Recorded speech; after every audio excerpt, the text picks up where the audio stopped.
Senhor Deus, nesta manhã estamos diante de Ti, Senhor, estamos olhando para Ti, estamos olhando para a Tua Palavra, vemos muitas coisas que estão além do nosso entendimento, além da nossa capacidade, Senhor, mas nós queremos que o Senhor tenha essa liberdade hoje para falar conosco. Ó Deus, estamos vivendo também, como Daniel, numa época de história, que muita coisa vai acontecer, muita coisa tem acontecido, e nós queremos entender, assim como Daniel quis entender, assim como o próprio rei quis entender o que vai acontecer. Nós também temos essa pergunta, sabemos que nem tudo o Senhor revela antes, porque nós também precisamos caminhar numa vida de fé, de dependência, de não saber exatamente o que vem pela frente, mas algumas coisas o Senhor tem colocado na palavra, algumas coisas o Senhor tem revelado, e algumas coisas o Senhor não revelou naquela época e prometeu revelar no nosso tempo. Por isso, Senhor, nós estamos aqui e queremos continuar sempre, dia a dia, inquirindo, buscando, desejando, ó Deus, não conhecimento para nos tornar arrogantes ou autossuficientes, mas querendo entender os tempos em que nós vivemos, querendo entender o que o Senhor quer de nós, porque nós queremos corresponder a Ti. Por isso, nos colocamos diante de Ti, Senhor, pedimos a Tua ajuda nesta manhã, em nome de Jesus. Amém.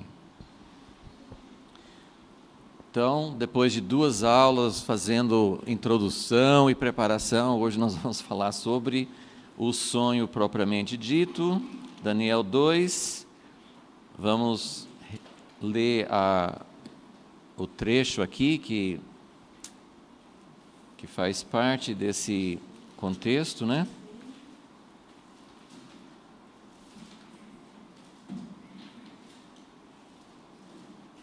No final do versículo 28, Daniel 28, no final do versículo ele fala, Daniel falando, o teu sonho e as visões da tua cabeça na tua cama são estas. Estando tu, ó rei, na tua cama, subiram os teus pensamentos ao que há de ser depois disto. Então, nós só sabemos isso. O que Nabucodonosor estava pensando, perguntando, ele queria saber o que viria a acontecer no futuro. Isso era o começo do governo dele, do império dele. Então, nós não sabemos se ele estava pensando, será que vai durar muito tempo? Será que eu vou conseguir? Será que eu vou enfrentar outras potências que vão me atacar? Quando a pessoa chega num lugar alto, a pessoa sempre tem medo. Você pode estudar a vida principalmente de ditadores, e mesmo assim as pessoas nas democracias, você pode ver assim, a pessoa mal é eleita, ela já está pensando na reeleição. Então assim, a pessoa que está lá em cima, ela sempre está pensando, né, será que eu vou conseguir manter? É como a pessoa que também ganha muito dinheiro, sempre pensa, será que eu vou perder? Será que... Então, assim, a posição de poder não é uma posição segura. A pessoa que está lá em cima, ela sempre tem medo de cair. E quanto mais alto, mais medo ela tem. E por isso que muitos ditadores são terrivelmente cruéis, porque matam todo mundo de quem eles desconfiam um pouquinho que possa ser alguém que vai ameaçar seu poder. E nas democracias, né, normalmente, nem sempre, né, até nas democracias, tem pessoas que, de alguma forma, direta ou indireta, mandam matar, né? Mas nas democracias também tem muito assim hoje nossas guerras são mais através de mídia, através de difamar, através de tentar derrubar o poder do outro. Então, existem outras formas de lutar pelo poder. E eu gosto sempre de fazer um paralelo, a gente vai sempre falar sobre isso. Claro que aqui o contexto principal é o poder, que nós podemos falar secular, o poder de um império, o poder de Nabucodonosor, o poder temporal. Mas essas estruturas de poder têm muitos paralelos com a igreja. Então, as pessoas que têm poder, que constroem, né, tem muita gente que até usa a expressão, né, fulano, né, tais igrejas estão construindo um império, né? Então, tem impérios cristãos, né? Tem impérios que vêm também dentro da igreja, e os mesmos princípios funcionam. A pessoa que está no poder numa igreja, ela também procura se proteger e lutar contra os concorrentes. Então, a pergunta de Nabucodonosor, com certeza, era alguma coisa a ver assim: eu estou numa posição alta, será que eu vou ficar? Será que alguém vai me ameaçar? Tem alguém que é contra mim? Geralmente, não fica claro, mas é possível que a pergunta dele fosse essa. Eu estou em Daniel 2, 28, 29 agora. Estando tu, ó rei, na tua cama, subindo os teus pensamentos ao que há de ser depois. Aquele que revela mistérios te fez saber o que há de ser. Não é muito comum Deus revelar, seja para um rei, seja para um homem de Deus ou uma mulher de Deus, não é muito comum Deus revelar o futuro. Isso é uma coisa rara, mesmo na Bíblia. Os livros que nós chamamos de proféticos, os profetas, se você examinar Isaías, Jeremias, eles têm partes dos livros que falam do que ia acontecer. Por exemplo, Jeremias falou muito sobre o que ia acontecer no cativeiro, Isaías profetizou até da restauração do cativeiro, mas a grande maioria da literatura profética não é previsão do que vai acontecer. A maioria dos profetas eles falam de exortação, de voltar para Deus, do porquê que Deus está julgando o seu povo. Então, é uma raridade, mesmo na Bíblia, é uma raridade Deus sabe de todas as coisas, mas Ele revelar para alguém o que vai acontecer é muito raro. Agora, Daniel é um livro onde isso é mais comum. Tem muitas visões, tem muitas coisas que têm a ver com o futuro, mas eu só quero voltar, a gente falou disso rapidamente na aula passada, que nas profecias, e eu vejo assim, porque Deus, por que Deus não prevê o futuro? Por que você não sabe quantos anos você tem ainda para viver? Porque, assim, Ezequias ficou sabendo, rei Ezequias ficou sabendo, você tem mais 15 anos. Mas, no geral, isso não acontece, e isso não acontece porque não faria bem para nenhum de nós. Se eu tenho mais 15 anos, 14 eu vou, mesmo que não seja assim, abandonando Deus, mas 14 anos eu levo na corda bamba, mais ou menos empurrando, não tem problema. Agora, no 15º ano, eu preciso colocar a minha vida em ordem. Então, não faz bem a gente saber quantos anos falta para a volta de Jesus. Então, nós temos algumas, né, não é muito comum, como eu falei na Bíblia, mas nós temos algumas coisas escatológicas na Bíblia, algumas coisas que falam sobre o futuro, e Daniel é um livro, né, um grande exemplo de um livro que fala do futuro. Mas aí, como é que Deus esconde as coisas dentro de um código? Ele fala um monte de coisa precisa, várias coisas que na época de Daniel vem depois esse reino, depois vem o outro reino. Ele dá várias coisas muito concretas, mas ele ainda sobre o final, ele deixa a coisa envolta em mistério, ele ainda deixa muita coisa que a gente não tem como saber. E ele usa mais ou menos esse princípio aqui. No presente, vamos dizer assim, o tempo de Daniel. Então, o tempo que ele estava vivendo, o tempo presente. Deus revelou algumas coisas sobre o futuro próximo. Dessas coisas sobre o futuro próximo, algumas coisas já apontam, e isso acontece muito em outros profetas, que eles falavam sobre Babilônia, sobre a Síria, sobre coisas terríveis, juízos que iam acontecer, ou sobre restaurações, né? Ele fala, por exemplo, Ageu, o profeta Ageu, depois do cativeiro, ele veio com uma profecia muito clara de que o templo que eles estavam reconstruindo, que a gente chama o templo de Zorobabel, né, o segundo templo, ele falou, a glória dessa segunda casa será maior do que a primeira.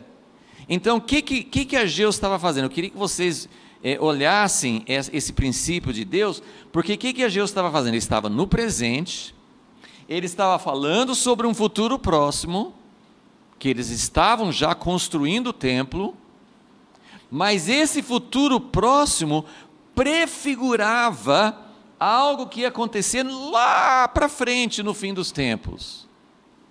E no meio do futuro, entre o futuro próximo e o fim dos tempos, tem uma coisa indeterminada, aí nós ficamos sem saber exatamente quando Jesus volta, exatamente como que vai ser. Então, esse princípio, gente, é muito importante, porque Deus revela aquilo que a gente precisa saber para o futuro próximo, Ele revela, mas aquilo que tem a ver com o final dos tempos, Ele deixa em mistério, tanto o tempo, que a gente não sabe quanto tempo vai gastar, como também exatamente como é que esse reino, ou esse templo, ou seja qual for o assunto que está sendo tratado, como é que isso prefigura? Qual é a segunda casa que a glória vai ser maior do que a primeira? Não ficou muito claro para o povo, eles com certeza eles imaginavam uma outra coisa.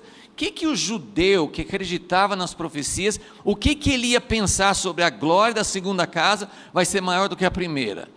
A primeira casa tinha o filho de Davi, Salomão, reinando naquela época. E foi um tempo de muita glória. Agora, a glória da segunda casa vai ser maior do que a primeira. Deve ser que Deus vai restaurar, que Ele prometeu isso, vai restaurar o reino davídico, vai colocar um descendente de Davi no trono, e Israel vai ser o centro de um reino que vai dominar todas as nações. Aquela casa que Zorobabel edificou não viu nada dessa glória. Então, o futuro próximo tem algo que prefigura algo lá na frente, mas ninguém sabe exatamente como é que vai ser esse final dos tempos, e ninguém sabe exatamente qual vai ser o tempo indeterminado que vai levar. Então Deus continua, Ele revelou, mas Ele continua mantendo os seus segredos. Não que Deus fala assim, não quero falar, vou, né, assim, eu não quero que vocês saibam, vocês têm que ficar tudo no escuro. Não, é sabedoria de Deus, porque nós só podemos saber essas coisas na época certa, senão nos faz mal. Então, muito, muito importante, Deus faz isso, é a mesma coisa, assim, o pai não vai colocar nas mãos de uma criança instrumentos, né? Vamos dizer assim, né? Vou usar um exemplo muito atual, assim, né? Que muitos pais colocam, né? Mas o pai e mãe não deveria colocar nas mãos da criança, antes da época, que eu não vou dizer qual é, cada pai e mãe tem que saber quando, o celular, por exemplo, é um instrumento que pode fazer muito mal, né? É um pequeno exemplo para dizer que Deus precisa reservar, e aí você pode pensar em outras coisas mais perigosas, né? Nós só podemos saber na época certa. Então vamos continuar, versículo 30. Quanto a mim, me foi revelado, ele, né, fala novamente que não foi por causa da sabedoria dele. Versículo 31. Tu, ó rei, estavas olhando e viste uma grande estátua. Então, eu vou ler, aqui vai falar do sonho, e depois vai falar da interpretação. E uma das coisas que a gente sempre tem que olhar, isso é uma regra que nós chamamos, né, os teólogos chamam de hermenêutica, né, que é como interpretar as Escrituras. Então, tem várias chaves, né, que ajudam a gente a interpretar. não existe uma chave intelectual, não existe uma chave infalível que você vai conseguir descobrir as coisas. Existem chaves do coração. Mas as chaves que ajudam a gente a entender a gente precisa entender o contexto original, o que Deus estava querendo revelar naquela época. Hoje, eu não tenho muito interesse nesses reinos passados, eu tenho interesse no que vai acontecer no fim. Mas como mostrei antes, esse fim está escondido ainda, né? Tem muito mistério sobre esse final. Mas, para entender, eu preciso... tem uma expressão assim, que a gente não deve enfatizar detalhes. Né? Assim, às vezes você estuda um texto, e isso acontece muito nessas profecias, você pega um detalhe que não era o foco principal. Então, duas coisas são importantes. Eu preciso entender o que Deus estava revelando naquela época, naquele contexto, para eu entender assim, qual era o objetivo de Deus, o que Deus queria revelar. Se Deus não queria revelar com clareza naquela época exatamente como é que seria o fim, tem chaves que podem nos ajudar sobre o fim, mas talvez eu não consiga entender muita coisa sobre o fim, porque não era o objetivo de Deus. E a segunda coisa, então, qual o objetivo? Primeira coisa. Segunda coisa o que é dentro desse sonho, que tem várias partes, o que é que Deus está enfatizando? Então, essas duas coisas. Vamos ler, depois vamos pensar sobre esses aspectos. Então, versículo 31. Tu, ó rei, estavas olhando, viste uma grande estátua. Esta estátua, que era grande, e cujo esplendor era excelente, estava em pé diante de ti, e sua aparência era terrível. Então, essa descrição é muito, muito importante, né? A visão, o sonho que Nabucodonosor teve, era de uma estátua que era muito imponente, era enorme, assim, pelo tamanho, e também por causa, assim, esplendor, e ele fala assim, o aspecto terrível, essa palavra terrível, sim, seria uma coisa assombrosa, espantosa, né? Assim, uma coisa que causa assim, um grande efeito, né? Foi algo que, não foi assim uma coisa simples, uma coisa comum, era algo que realmente representava, era uma visão impressionante, pelo tamanho, pelo brilho, causava assim uma reação no espectador. E aí ele vai falar das partes. A cabeça da estátua era de ouro fino, seu peito, seus braços de prata, seu ventre e suas coxas de bronze, suas pernas de ferro, seus pés em parte de ferro, em parte de barro. Então, se você estiver acompanhando no esboço, o sonho mostra uma estátua com 4 ou 5 partes. Por que a gente fala 4 ou 5? Né? Então, são 4 partes: ouro, prata, bronze, ferro. Então, né? Só que a última parte, que seriam os pés, é uma continuação da quarta. Então, algumas pessoas consideram assim, que os pés são uma continuação das pernas de ferro. Só que os pés, além do ferro, também tem uma mistura de barro. Tá? Então, você pode considerar os pés como a continuação da quarta parte, ou você pode considerar como uma quinta etapa. Mas assim, é muito claro, tanto assim que você tem um tratamento um pouquinho diferente, né? Fala dos pés, das pernas de ferro. Então tem uma outra etapa que é um tipo de uma continuação, mas é diferente. Então, 4 ou 5 partes, né? Se você considera como 4 partes, você tem que falar fase 1, pernas, fase 2, pés, ou como 5 partes. Então, são essas as partes do sonho. Versículo 34. Estavas vendo isso quando uma pedra foi cortada, sem auxílio de mãos. Gente, essa parte da pedra é fantástica, né? essa, assim, porque lembra que eu falei, acho que eu falei domingo passado, né, que Nabucodonosor ele tinha uma pergunta, né, foi dormir com perguntas, Deus deu um sonho para ele esqueceu o sonho, mas ficou muito impressionado, quis saber de todo jeito o sonho, e aí quando Daniel contou o sonho, ele lembrou que era isso mesmo que ele tinha sonhado, e deu a interpretação. Deus estava respondendo as perguntas dele. Não tem coisa, claro que a gente não sabe o que passou na cabeça dele, mas pela sequência das histórias, e né, pelo próximo capítulo 3, ele queria saber o que vai acontecer no futuro. E Deus mostrou uma porção de coisas que naquela época ele não sabia esses nomes, ele não sabia, e o sonho não conta, né? nem na interpretação, Daniel não fala, o próximo reino que vem depois de você se chama Pérsia, ele não sabia disso. Mas ele sabia que o reino dele, a cabeça de ouro, não ia continuar, que depois da cabeça de ouro vem uma outra parte de prata, e depois vem outra, e depois vem uma pedra que vai acabar com tudo. Mas Nabucodonosor não pensou, aparentemente, ele não pensou em nada disso, ele parou na parte, ó rei, tu és a cabeça de ouro, e ele ficou muito encantado com essa ideia de que ele era a cabeça de ouro, e foi fazer, no capítulo 13, foi fazer uma estátua toda de ouro, né, que era ele, né?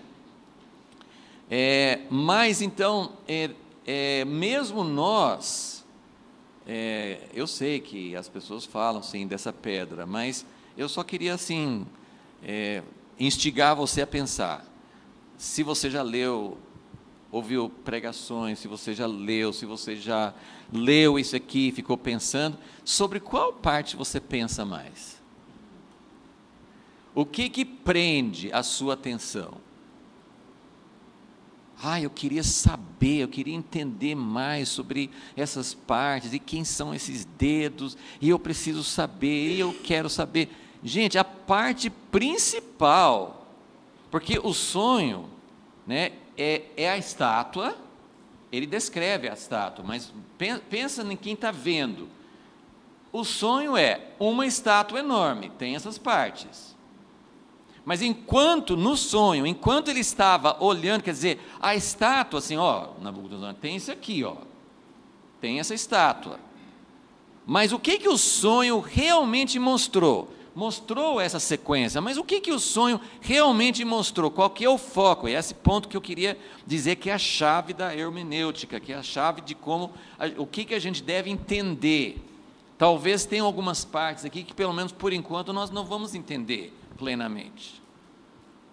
Mas tem algo que está muito claro no sonho, que então, rei, você continuou olhando, você estava espantado com essa visão, sim, olha que estátua enorme, e enquanto, versículo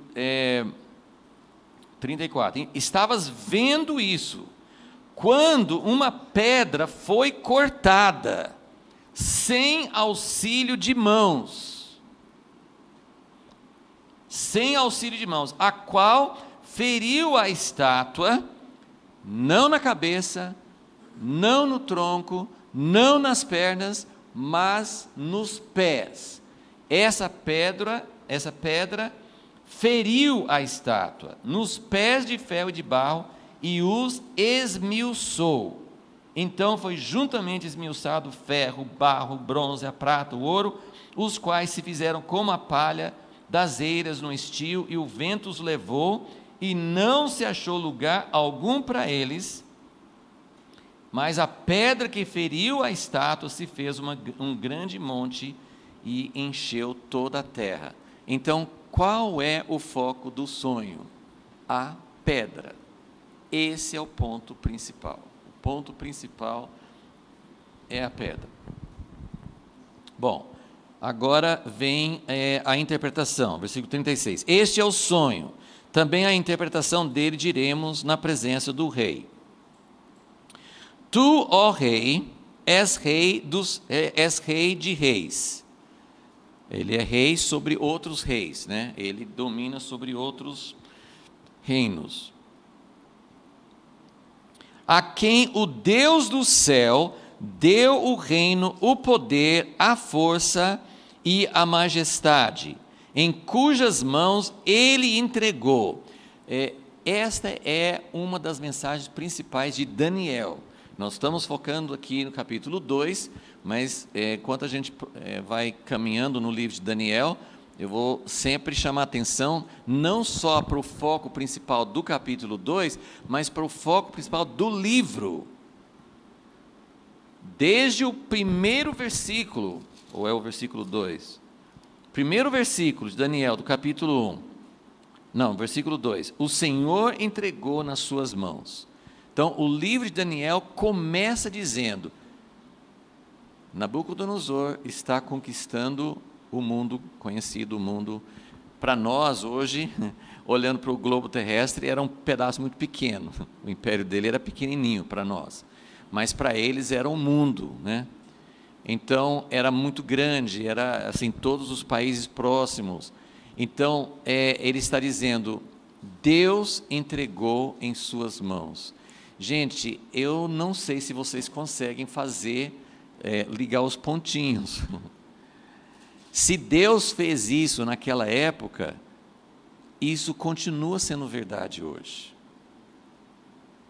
As piores pessoas que estão no poder hoje, e é difícil isso não é uma coisa simples para você lidar com isso na sua cabeça, na minha cabeça, isso não é simples. Mas o que ele está dizendo é, Deus está acima de tudo. Deus, já lemos na aula passada, né, no louvor de Daniel, ele falou assim, que Deus coloca reis e tira reis. Então você tem que colocar no Brasil, você tem que colocar no Irã, você tem que colocar na Coreia do Norte, na Rússia, na China, isso aqui é uma verdade para todas as épocas e todos os lugares. Não significa que Deus está aprovando. Quando Deus fala, eu coloquei, e essa história aqui, né, que está se referindo à Babilônia, é muito claro. Jeremias, eu não sei se a gente vai tomar tempo para ler, mas Jeremias, por exemplo, é muito claro, e ele fala assim, eu estou chamando o meu servo, Nabucodonosor, para vir e trazer juízo sobre Judá. Assim, chamar Nabucodonosor de servo de Deus é pesado, é muito pesado. Então, você tem que ligar os pontinhos, e eu vou só para a gente se impactar, eu vou dizer que Lula é servo de Deus, que Bolsonaro é servo de Deus, não tem diferença, porque Deus coloca todos. Então, o ruim não foi colocado pelo diabo e o bom por Deus, seja qual for sua interpretação da história ou da política, não tem diferença. Deus está no comando. Agora, quando você pensa isso, é difícil você entender as implicações. E eu não acho que isso é uma coisa simples, mas isso tem que nos chocar, em primeiro lugar, e em segundo lugar, a gente tem que saber como é que isso fica. Lógico que tem muitas implicações, nós vamos continuar estudando, mas só para adiantar a fita um pouquinho, no final desse capítulo 2, a semana passada, eu fui lá no final do capítulo 2 para mostrar aquela cena de Nabucodonosor, esse homem que tem seus próprios deuses, que não reconhece Deus de Israel, ele acha que ele que ganhou de Israel e ganhou do Deus de Israel. No final do capítulo 2, você tem no versículo 46, Nabucodonosor caindo com o rosto em terra e adorando ao Deus verdadeiro. Então você tem uma cena fantástica. Agora eu quero mostrar uma outra cena, nesse capítulo 2. Versículo 47, o rei fala para Daniel que certamente o vosso Deus é Deus dos deuses, que ele revelou esse mistério, e no versículo 48, o rei engrandeceu a Daniel, lhe deu muitas grandes dádivas e o pôs por governador de toda a província de Babilônia. Daniel, através, assim, é muito interessante como Deus faz isso, depende do plano que ele tem. Por exemplo, quando a gente pensa em Davi, como Davi era um ninguém, um menininho na família dele, ele era o menor de todos, o mais novo, ele fazia o serviço que ninguém queria fazer, cuidava das ovelhas. Deus mandou Samuel, ungiu, e daí a pouco ele foi chamado lá, ele foi enviado, né, para a frente de batalha, só para levar a comidinha dos irmãos, e Deus o deu a oportunidade de derrotar Golias. Então Deus colocou nas mãos de Daniel, colocou Davi numa situação em que ele foi lançado repentinamente para uma posição de muito destaque e de poder. E isso acontece com Daniel, porque Daniel era para nós ele é o centro de atenção no capítulo 1 de Daniel. Mas Daniel e os 3 amigos, eles eram 4 pessoas no meio de um monte de gente que estava sendo treinada, e quando no capítulo 2, Nabucodonosor chamou os sábios, Daniel nem foi chamado.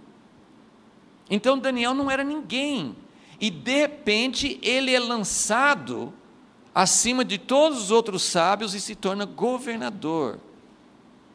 Então nós precisamos saber, só estou adiantando para vocês verem, nós precisamos pensar sobre o que isso significa, porque ele passa a fazer parte do governo de um homem ímpio. Por mais que ele tenha se ajoelhado nesse versículo 46, Nabucodonosor não tinha, né? A história vai continuar, né? Deus vai derrubá-lo. No capítulo 3 ele se exalta, e até o fim, assim, Nabucodonosor, ele é obrigado a reconhecer Deus.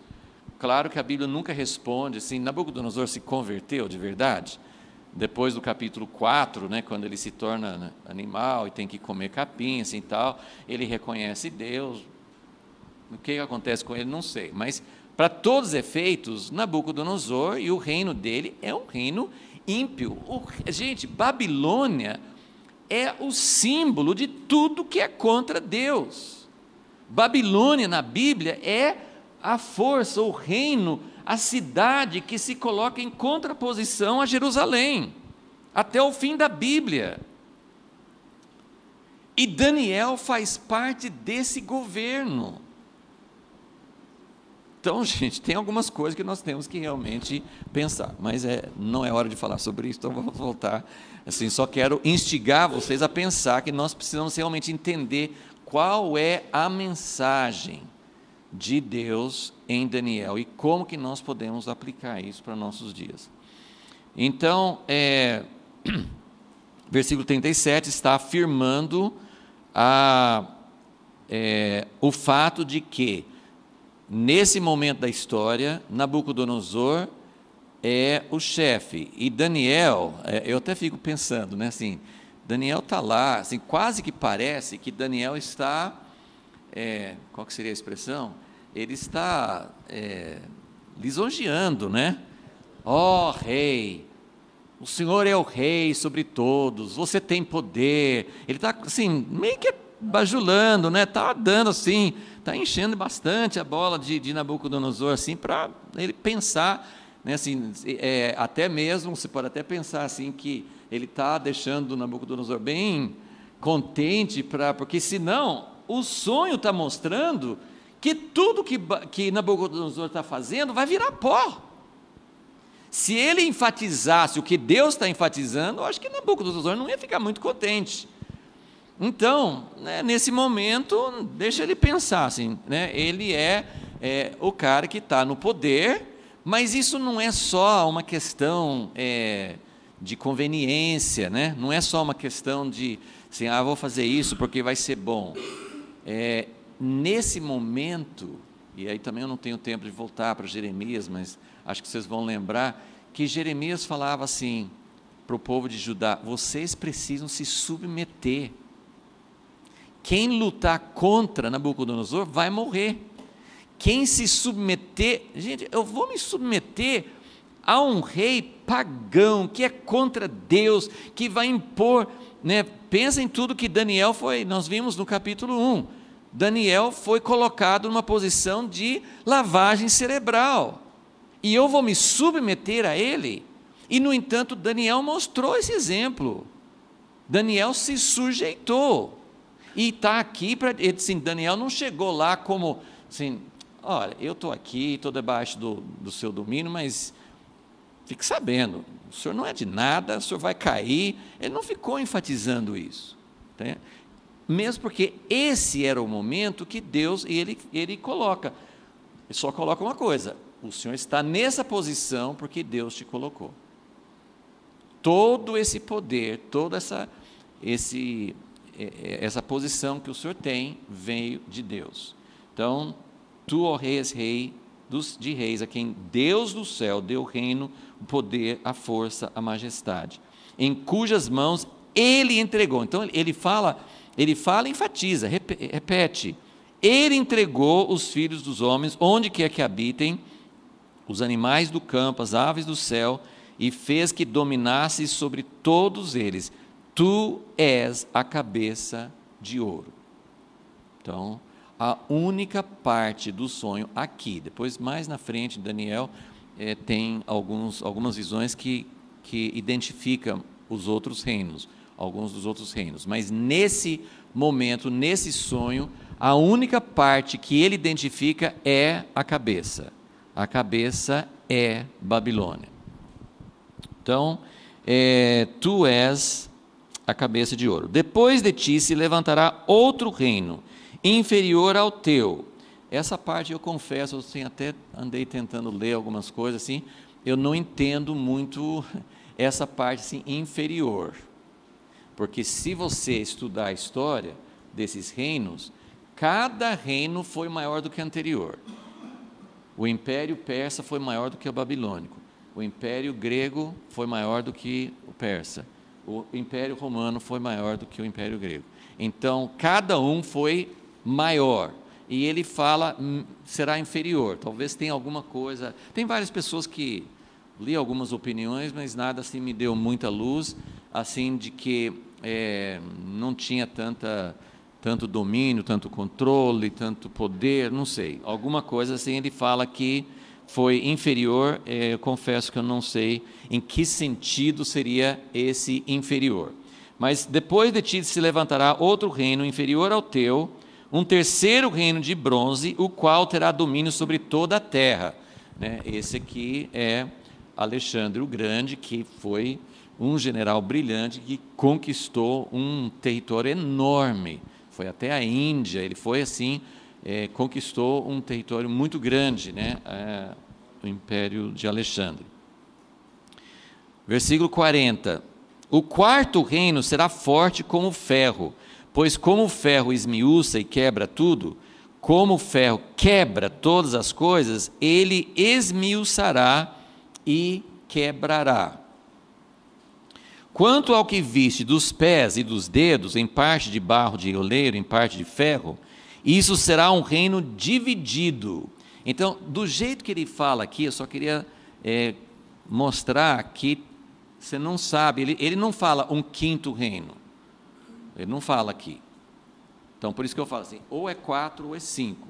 Se é 4, o quarto tem 2 fases, E como os dedos têm o mesmo material, ferro, do quarto, então tem alguma coisa de continuidade, tá certo? Então ele fala, quanto ao que viste dos pés, dos dedos, em parte de barro e de parte de ferro, isso será um reino dividido. Parece que ele está falando do quarto ainda. Isso será um reino dividido, contudo haverá nele alguma coisa da firmeza do ferro, pois que viste o ferro misturado com barro de oleiro. Como os dedos dos pés eram em parte de ferro, em parte de barro, assim, por uma parte o reino será forte, e por outra será frágil. Quanto ao que viste do ferro misturado com barro de oleiro, misturar-se-ão pelo casamento, mas não se ligarão um ao outro, assim como o ferro não se mistura com o barro. Mas nos dias destes reis, o Deus do céu levantará um reino que não será jamais destruído. Este reino não passará a outro povo, mas esmiuçará e consumirá todos estes reinos e será estabelecido para sempre. Como viste que do monte foi cortada uma pedra sem auxílio de mãos, e ela esmiuçou o ferro, o bronze, o barro, a prata e o ouro, o grande Deus fez saber ao rei o que há de ser depois disto. Certo é o sonho e fiel a sua interpretação. Então, eu já fiz menção de do ponto culminante do sonho, o ponto que Deus queria mostrar. O que vai acontecer depois? O que vai acontecer depois é que vem um outro reino, um outro império, um outro reino, depois vem outro, mas ele não enfatiza muito isso aqui. Ele não fala muito sobre cada um, não é o ponto principal. O que é o ponto principal? A pedra que vem e quebra tudo. Esse é um ponto. Agora, na interpretação, eu queria chamar a atenção para outro aspecto importante. De tudo que ele falou dessas partes, qual foi a parte que ele dedica mais tempo?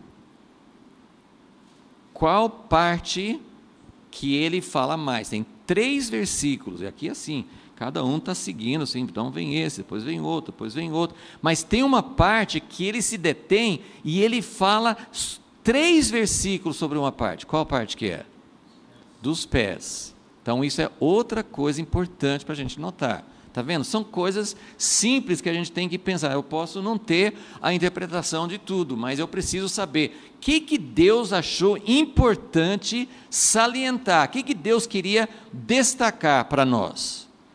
Então, ele quis mostrar para o rei quem era ele.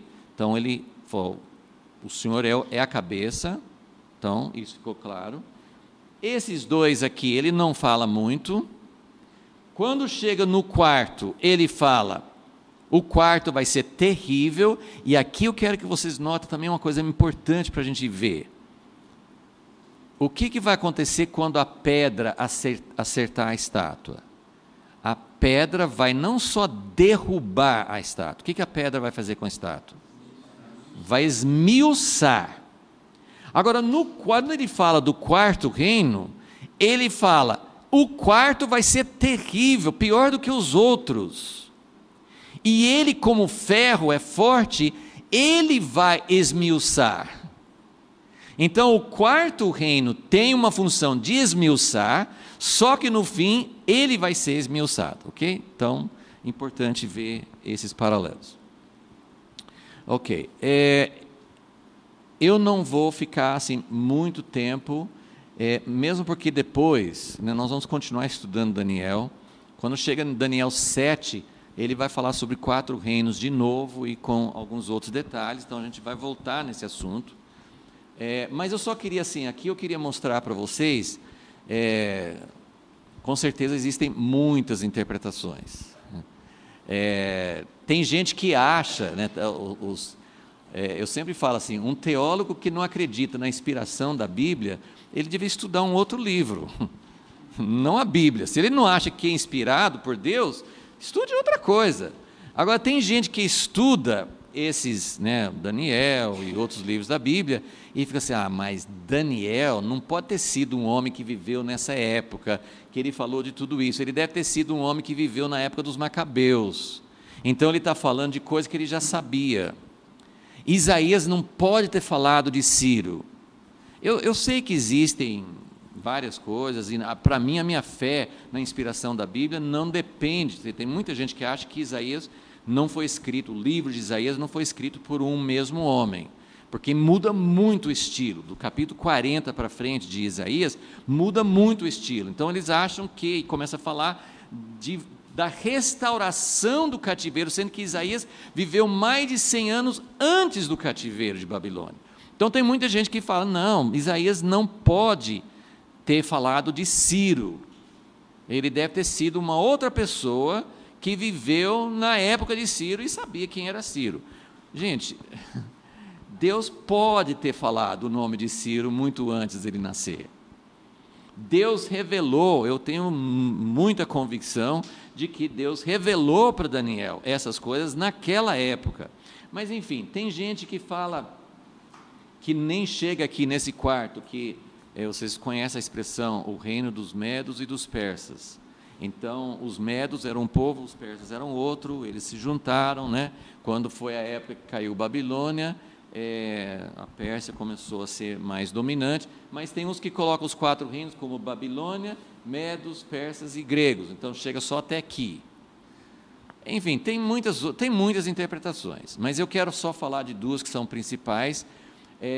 Essa linha que eu fiz aqui, à esquerda, é a linha mais conhecida, né? É muito conhecida, assim, se você lê a maioria dos comentários, a maioria assim, dos livros que vão falar sobre Daniel, vão interpretar desse jeito: Babilônia, Pérsia, Grécia, que sobre isso não tem muita dúvida, e depois o reino que veio depois da Grécia foi Roma.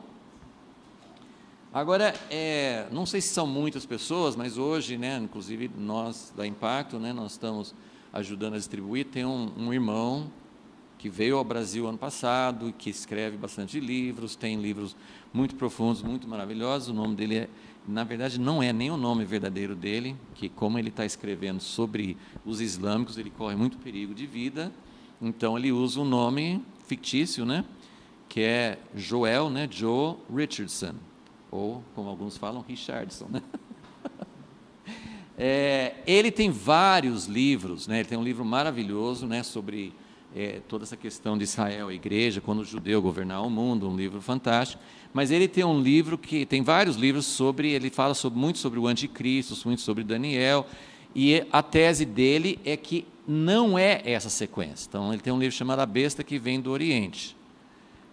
Então, nesse livro, ele discute, sim, e mostra mapas, né, que eu não vou tomar tempo para entrar nisso aqui, eu só queria mostrar que existe essa outra linha de pensamento.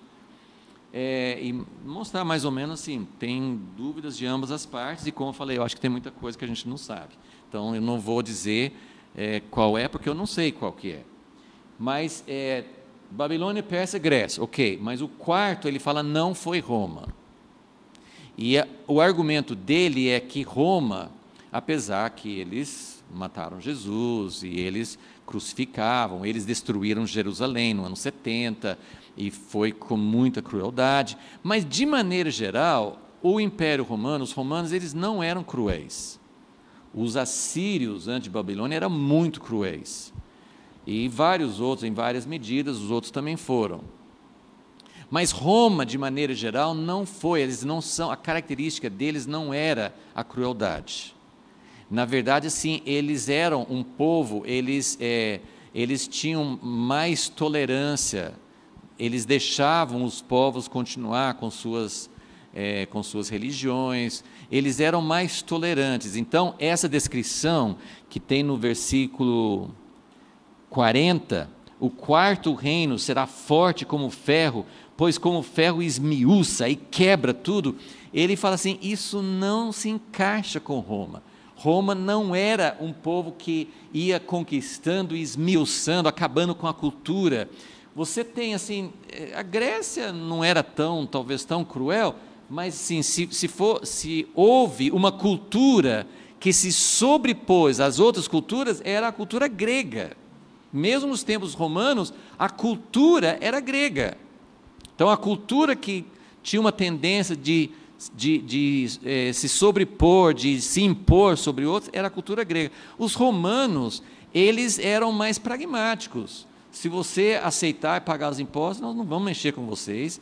E na verdade, eles criaram um ambiente de relativa paz no tempo de Jesus, dos apóstolos. Foi um tempo propício para a propagação do Evangelho nos primeiros séculos.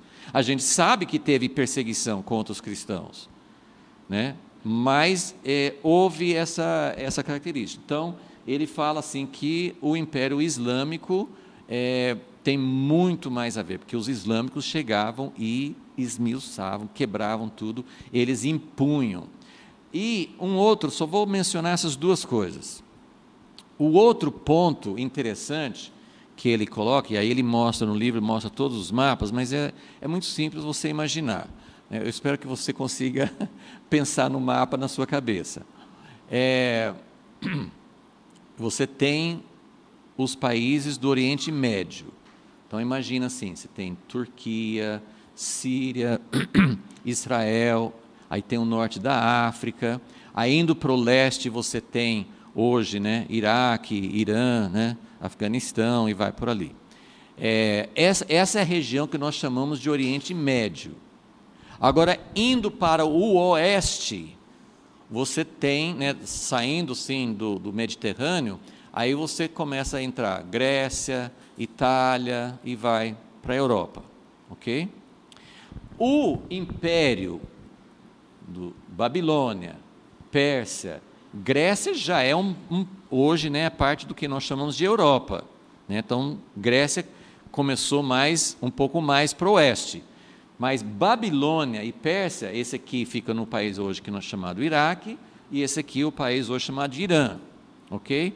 Então, esses impérios, esses 3 impérios, mesmo da Grécia, que está um pouco para o lado assim, da Europa, que seria o oeste, o império de todos os 3 era Oriente Médio. Tudo para o lado do Oriente Médio e dali para o leste. Nenhum desses impérios se estendeu para o oeste da Europa, ok? Então, aí vem Roma. Roma conquistou, mas Roma já pegou o norte da África, tal, tinha Israel, tinha Líbano, tinha essa parte aí, Turquia, tudo fazia parte do Império Romano, mas indo sim, se você olhar no mapa, indo sim de Israel, já a partir do que hoje seria, né, Jordânia ou Iraque, né, assim, essa parte de Babilônia e Pérsia, não fazia parte do Império Romano. Então, esses são os argumentos, né, que ele fala assim, por que seria o próximo reino seria Roma? Por essas 2 razões, por causa de não ser um reino que esmiuçava os outros, e porque se Deus estava revelando para Nabucodonosor o que ia acontecer naquela região de Babilônia, dali, Roma não fazia parte daquilo. Agora, da minha parte, eu fico assim, eu acho argumentos fortes, mas eu tenho uma dúvida, porque realmente depois da Grécia veio Roma, demorou mais de 600 anos para surgir o islamismo, 600 anos depois disso aqui, não 600 anos depois de Daniel, mais ou menos 1000 anos depois de Daniel que vai surgir o islamismo, ok? Então, nessa sequência de reinos, deixar Roma de fora, eu acho um pouco complicado, mas eu acho os argumentos dele interessantes. Agora só vou deixar uma grande interrogação, né? Mas eu quero mostrar agora, que eu acho assim, muito interessante, né? Tem os argumentos aqui, mas outra coisa que vocês precisam levar em consideração é que nas outras visões de Daniel, que nós vamos ver para frente, porque aqui, nesse sonho de Nabucodonosor, ele não enfoca o anticristo não aparece aqui. Então, aqui nesse sonho, ele fala dos 4 reinos, e ficamos em dúvida, né, sobre isso aqui, e vem a pedra e acaba com a estátua e estabelece o reino de Deus. Agora, Daniel 7, 8, né, os outros capítulos que vêm pela frente, vão falar muito sobre um chifrinho e sobre alguém que se levanta. Aí nós vamos começar a ver, ele começa a falar sobre a figura do anticristo, daquele que se levanta contra Deus, e que é uma figura importante nesse reinado que se levanta contra Deus. Então, isso aqui que tem implicações para nós. Se você segue essa linha aqui, Babilônia, Pérsia, Grécia, Roma, que é a interpretação muito comum, você é levado diretamente, Roma está na Itália, você vai diretamente para a Europa, e a interpretação tradicional é que os 10 dedos de ferro e de barro são os 10 países, né, simbolicamente, da Europa, e aí, né, desde o século passado, sim, os que estudam escatologia, sim, eles especulam muito, a União Europeia, os 10 países da Europa, vai surgir o anticristo, né? Então, e eu nem coloquei aqui, porque não faz parte da sequência de Daniel, mas muita gente faz, né, a linha profética, né, a linha que interpreta isso, a maioria coloca assim, Roma caiu em 476, depois de Cristo, mas depois do Império Romano, veio a Igreja Católica, que a figura do Papa, em vários séculos, substituiu, ele não era só um líder de igreja, ele era o líder mais forte político daqueles países. E aí tem muita coisa com Apocalipse fala várias coisas sobre a besta que era, que não era, e surgiu, e ressuscitou, e foi sarado. Tem uma porção de coisas que as pessoas colocam assim, que o Império Romano acabou, mas a Igreja Católica ressuscitou o Império Romano. E aí leva você para a Europa, e se você quiser colocar embaixo aqui, o anticristo, que a ideia assim, de que o anticristo virá, e que toda essa ideia assim, de união mundial, daquilo que vai acontecer assim, nos últimos tempos, vai ser focado na Europa, a Europa que é a chave. Agora, se você se você entender essa outra linha de pensamento, aí você tem, Roma não faz parte, porque Roma não dominou essa área aqui, e claro que foi muito importante na história, teve grande papel, Europa, tudo mais. Só lembrando que essa coisa assim, ele gastou 3 versículos falando sobre os dedos. 3 versículos falando sobre os dedos. Eles têm, cada versículo ele fala uma coisa. Primeiro ele fala, vai ser um reino dividido, porque é ferro e barro. Depois ele fala, vai ter uma parte forte e uma parte fraca. E aí você vê assim, a pedra foi aonde? A pedra derrubou a estátua pelos pés.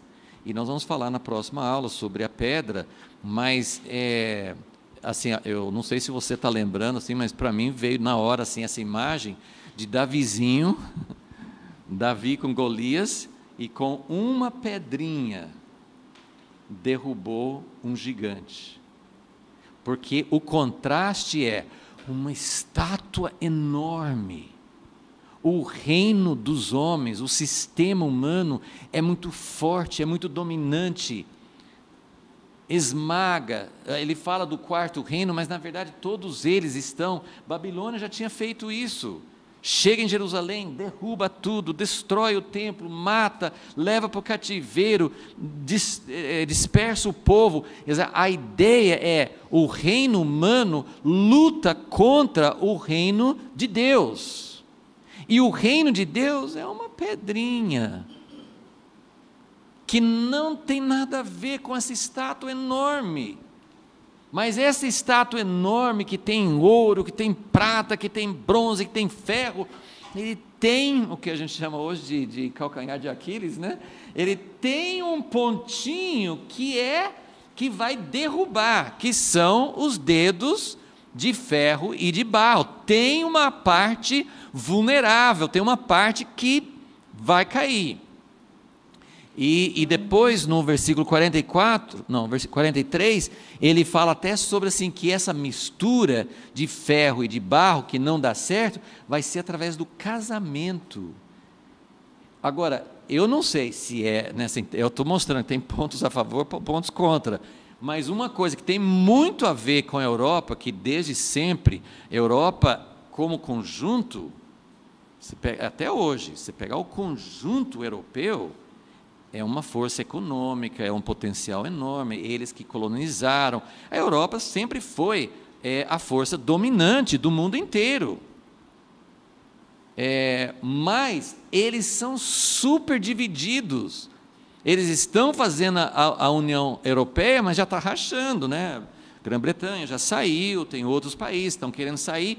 E na história da Europa sempre foi assim, tinha o rei da Espanha que casava com o rei da Inglaterra, filho das duas famílias, né, casavam, né, entre si, mas não dava liga. Então, assim, essa parte aqui tem muito a ver.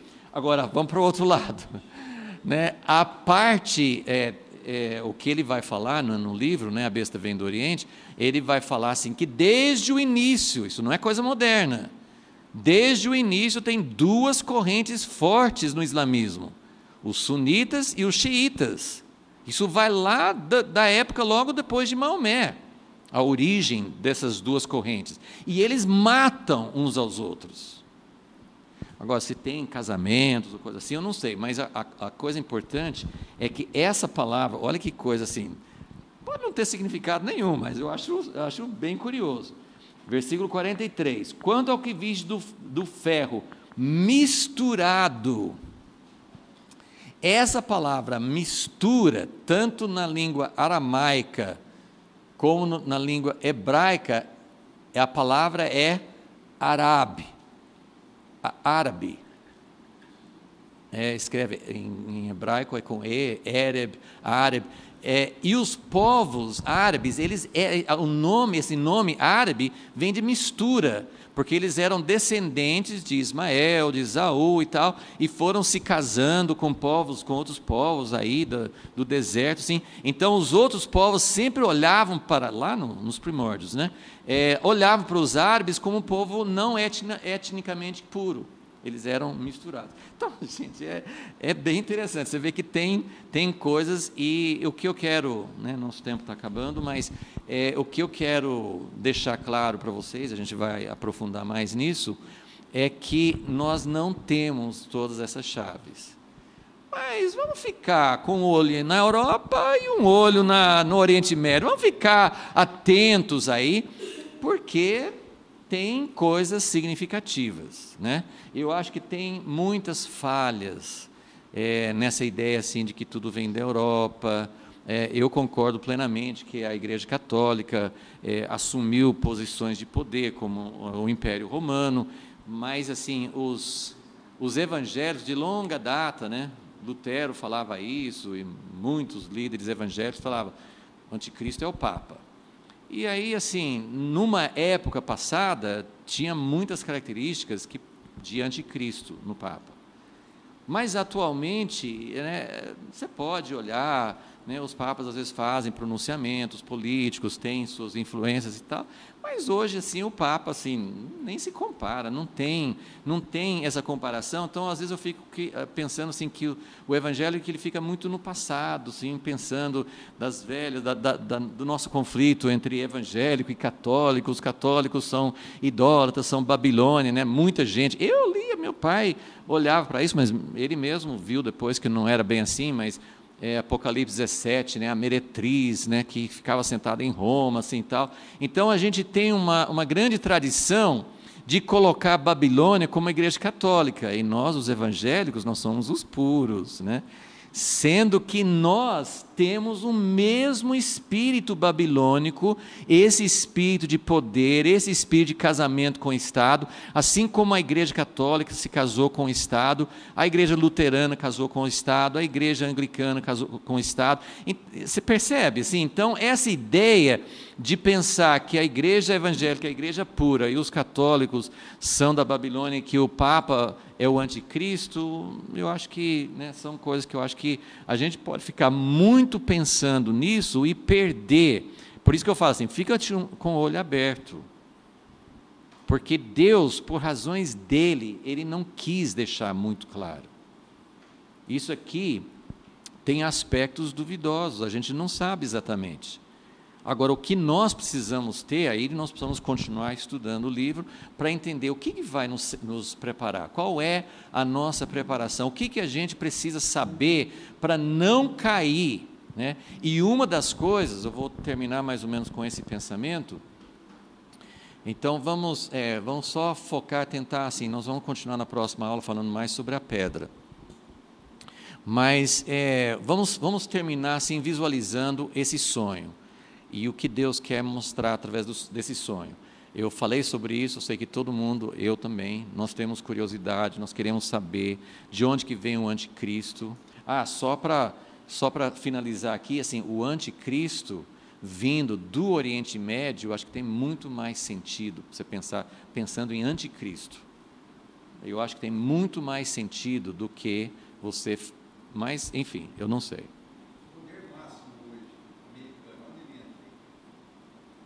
Dos Estados Unidos? Então, deixa eu só falar essa coisa da estátua, se foi boa a pergunta, eu quero focar nisso. Mas vamos visualizar esse sonho e tentar, assim, captar a mensagem principal. Então, Deus mostrou para o rei esse sonho.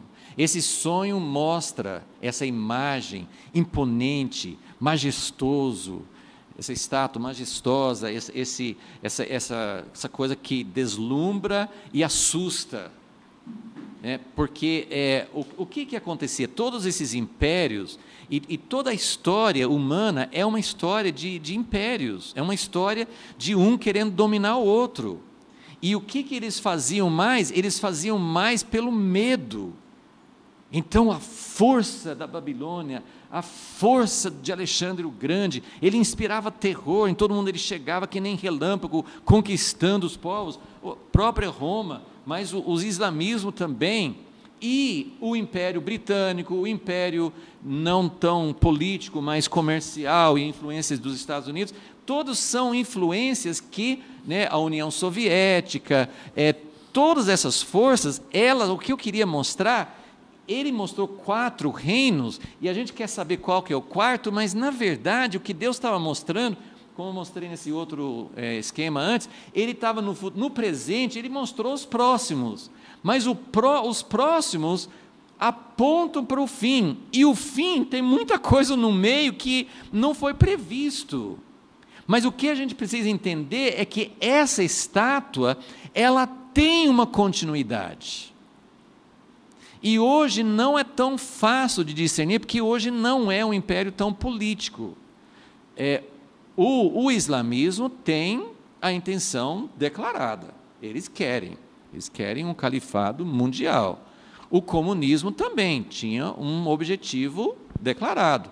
Mas, aí assim, nós que somos do Ocidente, nós somos mais amigáveis com, da Inglaterra, dos Estados Unidos, as coisas do Ocidente, mas os ingleses, eles tinham orgulho, eles falavam assim, o sol não se põe sobre a bandeira, na época do auge, sim, do Império Britânico, em algum lugar era dia, no Império Britânico, era um desejo e se você for estudar o colonialismo, gente, se você for estudar, e não com os livros de história, mas se você for ver histórias mesmo assim na Austrália, na Nova Zelândia, na África e na América do Sul, você vai ver assim muitas histórias terríveis. Então, essa estátua, ela representa o reino do homem. E não são apenas 4. Esses 4 que ele viu, na verdade, assim, chegava no quarto, mas o quarto já fala sobre o fim, e no meio tem todas essas sequências. De alguma maneira, Roma faz parte, o islamismo faz parte, os ingleses, o Império Britânico faz parte. Ah, não, mas porque os ingleses, eles tinham missionários, eles mandavam missionários para a China, para a Índia, Os Estados Unidos também foi um país que levou muito conhecimento de Deus. E é nesse ponto que nós, como povo de Deus, nós não podemos ser cegos. Isso tem dentro da igreja, essa estátua, esse sistema existe até mesmo dentro das igrejas. E essa é a minha pergunta, como é que Daniel conseguiu fazer parte do governo de Babilônia e nós temos a vida dele que em nenhum momento ele participou, ele não defendeu. E gente, com toda a sinceridade, eu posso estar totalmente errado, mas eu estou colocando aqui para vocês. Quem tem mais, a igreja, como o mundo inteiro hoje está polarizado, tem esquerda e direita. Nós precisamos entender que as duas coisas fazem parte dessa estátua. As duas coisas. Quem é mais da esquerda, você, não, mas a esquerda não é tanto assim, eles têm muitas coisas boas. Quem é da direita fala assim, não, mas tem muita coisa, estão falando de Deus, estão fazendo muita coisa boa. Gente, Deus está no controle, amém? Deus põe, Deus tira. Deus mandou Babilônia destruir Judá. Foi uma coisa muito ruim, mas Deus mandou. Deus mandou a Pérsia, o Ciro, mandou restaurar. Mas não significa que Ciro era uma pessoa boa. Então, A história é governada por Deus. A história é governada por Deus. Mas nós não fazemos parte de Babilônia, nós não fazemos parte de Pérsia, nós não fazemos parte de Roma, nós não fazemos parte. Eu fico muito angustiado quando eu vejo igreja, homens líderes, homens respeitados, vindo a público e endossando, como se esses governantes, Trump, Bolsonaro e outros mais, fossem assim, parte daquilo que nós acreditamos, eles são nossos, nós apoiamos 100%. Não, nós acreditamos que Deus está no controle 100%, mas a igreja não faz parte dessa estátua. O que vai fazer o reino de Deus não é Ciro mandando de volta para Israel, não é ele que vai estabelecer o reino de Deus. Quem vai estabelecer o reino de Deus? A pedrinha cortada do monte, ok? É isso que eu sinto, isso é uma síntese, no mínimo pensem sobre isso, né? Eu acho que a igreja precisa acordar e precisa entender, porque nós podemos ser enganados, né? Em muitas vezes, tem muitas coisas da história, né? A mais recente, um exemplo muito fácil de ver, e a gente pensa que a gente não cairia. No tempo da Alemanha, antes da Segunda Guerra, Hitler era nacionalista, estava falando sobre fazer a Alemanha grande, estava se baseando em Lutero, ele achava que Deus estava do lado dele, e muita igreja entrou na onda dele e não entendeu o que ele estava fazendo. Então, que nós tenhamos capacidade para enxergar, que nós possamos não entrar no engano, né, de fazer parte, porque essa estátua vai virar pó. Eu não quero investir a minha vida, não quero identificar a igreja, eu não quero que a minha família, não quero que as pessoas façam parte disso. Não quero, isso aqui vai virar pó. Então nós precisamos. Agora, isso significa que a gente tem que ficar de fora? Não, Daniel fez parte do governo. Mas não se misturou, não se contaminou. Ele não acreditou que Babilônia seria um instrumento de Deus para trazer o reino. Ele estava lá para fazer um testemunho, para fazer a parte dele. Mas ele em nenhum momento, e aí a gente vê assim, só para ligar outros pontinhos, tem uma ideia escatológica hoje, tem vários nomes, né? Mas eu nem vou falar de nomes, eu vou falar sobre a ideia. Tem uma ideia de que a igreja vai se tornando mais poderosa, mais influente, vai ter mais impacto na sociedade e vai começar a mudar os governos. E até mesmo essa frase, que se você falar assim, o Brasil é do Senhor Jesus, e entender que Deus está no controle de todas as coisas, amém, eu estou junto. Agora, se Brasil é do Senhor Jesus, achando que algum governo, qualquer que seja a sua inclinação, sua identificação, qualquer governo do Brasil nunca vai ser um governo de Deus na terra, qualquer governo. Então, se nós temos que votar, nós temos que apoiar certas medidas, nós temos que testemunhar daquilo que nós entendemos que é um valor de Deus, se nós somos a favor de proteção de vidas, se nós somos a favor de abençoar pessoas mais necessitadas, seja qual for o valor, se tem um valor do reino de Deus, nós somos a favor do valor, nós não somos partidários, nós não acreditamos. Gente, isso assim, tem o aspecto do testemunho, que eu acho lamentável, não sei como é que Deus vai fazer com a igreja, eu não sei qual que vai ser o próximo passo, mas eu entendo que a igreja tem perdido grande parte do seu testemunho diante do mundo, se alinhando, porque quando você se alinha com o governo, você se alinha com o pacote inteiro. Eu não posso me alinhar com o pacote da esquerda, eu não posso me alinhar com o pacote da direita. Eu não posso me alinhar com o pacote. Então nós precisamos realmente entender o nosso testemunho. Daniel não se contaminou. Ele fazia parte, e todo mundo sabia que ele não servia esse poder, né, que todas as pessoas adoravam. Não servia. Hoje não tem uma estátua para a gente adorar, mas as pessoas estão adorando a posição de poder, estão trocando seus princípios por, nós vamos influenciar. Nós não vamos, assim, é difícil colocar isso, porque tem partes e aspectos positivos. A igreja deve influenciar. A igreja deve influenciar na educação. Em todas as áreas onde nós estamos, nós devemos ser uma luz. Mas a nossa esperança não é essa estátua, em nenhuma delas, nenhuma parte delas. Nós não acreditamos nem esses sistemas que existem dentro da igreja e nem os sistemas que existem na sociedade e na política. Então, isso deveria nos dar, quando a coisa estiver pior possível, e Daniel vai mostrar muito isso, vai chegar um ponto, essa estátua, ela já é grande, imponente, mas ela vai chegar a um ponto, em uma dessas manifestações, ela vai chegar num ponto de manifestação máxima. O quarto animal, em Daniel 7, ou a quarta parte da estátua, é a mais terrível.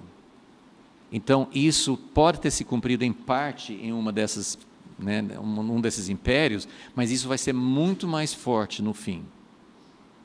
Vai ter um grande poder.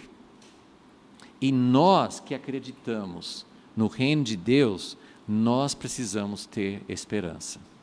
A nossa esperança não está em nenhuma dessas coisas. Senhor, nós clamamos a Ti, Senhor. Ó Deus, ninguém é suficiente para essas coisas. Ninguém é capaz de nunca ser enganado.